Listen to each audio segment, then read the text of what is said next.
बिस्मिल्लाहिर्रहमानिर्रहीम, अस्सलाम वालेकुम। जिस तरह हम पहले बात कर चुके हैं प्रीवियस लेक्चर में कि रिटन सिस्टम और फोनेटिक सिस्टम इंग्लिश के हवाले से दो सिस्टम ऐसे हैं जो कि साथ साथ चल रहे होते हैं। रिटन सिस्टम जो है हमें कोई चीज़ राइट करने के लिए मदद देता है और जो हमारा फोनेटिक सिस्टम है वो लिखी हुई चीज़ को पढ़ने में हमारी मदद करता है। यार दोनों ज़रूरतें हमारी, तो दोनों ही हम सिस्टम यूज़ कर रहे होते हैं। रिटन सिस्टम को देखें तो हमारे पास अल्फ़ाबेट 26 है टोटल, और इसको मज़ीद अगर डिवाइड करें तो वॉल्स और कॉन्सोनेंट में अगर हम देखें तो हमारे पास 5 वॉल्स हैं और 21 कॉन्सोनेंट्स हैं। 5 वॉल्स जो हैं वो A-E-I-O-U है, आपके पहले से नॉलेज में है, नहीं तो आप ध्यान में रखिए कि ये 5 वॉल्स होते हैं। और बाकी सारे जो हैं रिमेनिंग जो हमारे अल्फ़ाबेट होंगे वो कॉन्सोनेंट्स हैं। तो कॉन्सोनेंट की तादाद हमारे पास 21 है और वॉल्स की तादाद जो है वो 5 है। अब ये जो हमने यहाँ आके डिवीजन की है ना, ये लिखने के लिहाज से नहीं की, लिखने में तो सारे अल्फ़ाबेट ही हम लिख लेते हैं, कोई फ़र्क नहीं उनमें। ये फोनेटिक्स के लिहाज है कि जब हम प्रोनाउंस करते हैं तो हमें बाकायदा ख्याल रखना पड़ता है कि ये वॉल्स हैं उनको कैसे प्रोनाउंस करना है, उनके साथ क्या आना चाहिए, और कॉन्सोनेंट है उनके साथ क्या आना चाहिए। वॉल्स हमारे पास कहने को 5 हैं, लेकिन ये 5 वॉल्स जो है वो टोटली जितनी साउंड्स प्रोड्यूस करते हैं वो 20 साउंड्स प्रोड्यूस करते हैं, और हर साउंड को फोनीम कहते हैं। ठीक है जी, तो लिहाजा 5 वॉल्स जो कि रिटन में हमारे पास मौजूद है तो वो तकरीबन 20 साउंड जो है जनरेट करते हैं।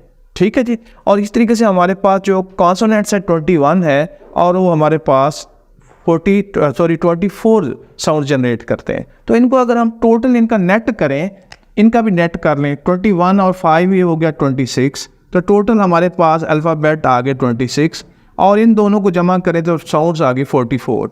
यानी दूसरे लफ्ज़ों में हम ये कह सकते हैं कि हमारे पास जो 26 अल्फ़ाबेट है ना वो 44 से साउंड जो है जनरेट करते हैं।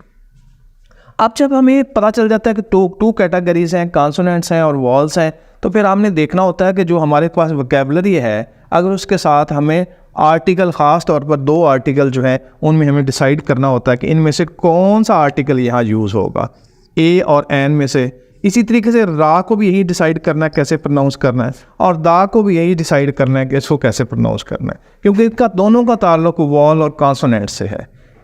जिन ऐसे तमाम लेटर जो कि वॉल साउंड से स्टार्ट हो रहे हैं, वॉल लेटर भी आए और वॉल साउंड भी दें, ठीक है जी, तो लिहाजा उनके साथ हम एन यूज़ करते हैं। बस जैसे एलिफेंट तो हम कहते हैं एन एलिफेंट। बिल्कुल जी, यहाँ ठीक है, आपने सही कहा कि इसके साथ एन आएगा, क्योंकि ये वॉल है भी, वॉल भी मौजूद है और फिर साथ वॉल साउंड भी दे रहा है। इसी तरीके से एप्पल के साथ आ आएगा या एन आएगा? एन आएगा जी, एन एप्पल। बुक के साथ एन आएगा? नहीं जी, इसके साथ वॉल है ही नहीं और साउंड भी नहीं दे रहा, तो लिहाजा आ बुक आएगा।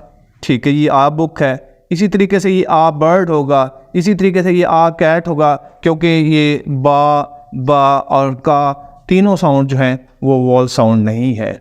ठीक है जी, तो लिहाजा हम देखते हैं कि जितने भी वॉल्स होंगे उनके साथ एन आएगा जो वॉल से स्टार्ट हो रहे हैं वर्ड। ये देखें इस बॉक्स में मैंने जो बंद कर दिए हैं, और जितने ऐसे वर्ड्स हैं जिनका साथ जो है वो जो स्टार्ट नहीं हो रहे वॉल साउंड से, उनके साथ आ आएगा। आर्टिकल ए और एन का वॉल्स और कॉन्सोनेंट बेस्ड हमने फैसला करना होता है किन वर्ड्स के साथ आ आएगा, किसके साथ एन आएगा।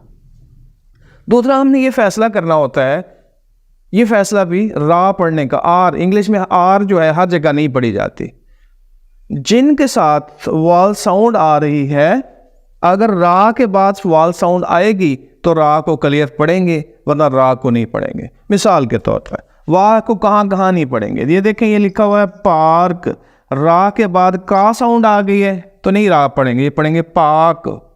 इसी तरीके से ये लिखा हुआ है आर्मी, जिस तरह पाकिस्तानी हम पढ़ते हैं आर्मी, ऐसे पढ़ते हैं ना, तो देखें रा के बाद जो है ये देखें मा साउंड आ गई जो कि वॉल साउंड नहीं है, लिहाजा इस आर को भी नहीं पढ़ेंगे, पढ़ेंगे आर्मी। ठीक है जी, इसी तरीके से मशहूर ज़माना जो हमारा वर्ड है जिसको हम हर तरीके से गलत पढ़ते हैं, ये भी मार्कीट नहीं है, ये मार नहीं है, क्योंकि रा के बाद वॉल साउंड नहीं आ रही, कॉन्सोनेंट आ रहा है, तो लिहाजा ये है मा, और इस कीट नहीं है, ये किट है, मार्केट। तो अब आप देखें कि इन तीनों में हमने वॉल साउंड नहीं आई रा के बाद, तो हमने रा को क्लियरली नहीं पढ़ा। अब फर्ज करें रा के बाद अगर क्लियरली कोई साउंड आ रही है तो हम वादे पढ़ेंगे। जैसे ये रा था, इसके बाद वाल साउंड आ गई तो हम इसे पढ़े हैं, वादे पढ़ते हैं रैट रैट, ये देखिए रब रब, ठीक है।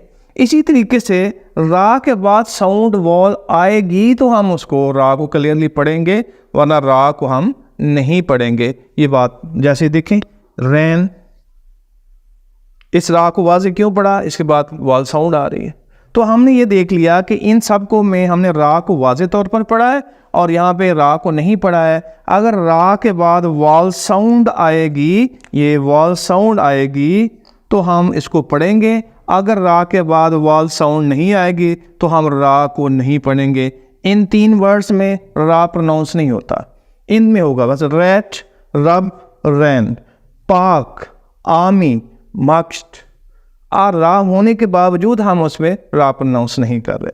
दूसरी बात ये आ जाती है कि हमने इसको THE को दी भी पढ़ेंगे और दा भी पढ़ेंगे, ऐसे ही करते हैं ना, कुछ जगह दी पढ़ते हैं कुछ जगह दा पढ़ते हैं। इसका भी फार्मूला यही है कि अगर इसके बाद वॉल साउंड आ रही है तो ये दी पढ़ते हैं, और अगर इसके बाद कॉन्सोनेंट साउंड आ रही है तो हम इसे दा पढ़ते हैं। जैसे यहाँ पे लिखा हुआ हो अर्थ तो क्या कहेंगे, दी अर्थ या दा अर्थ, दी अर्थ। और यहाँ पे लिखा हुआ हो सन तो इसके साथ THE लिखा हो तो क्या पढ़ेंगे, सा साउंड है जो कि वॉल नहीं है, दा पढ़ेंगे।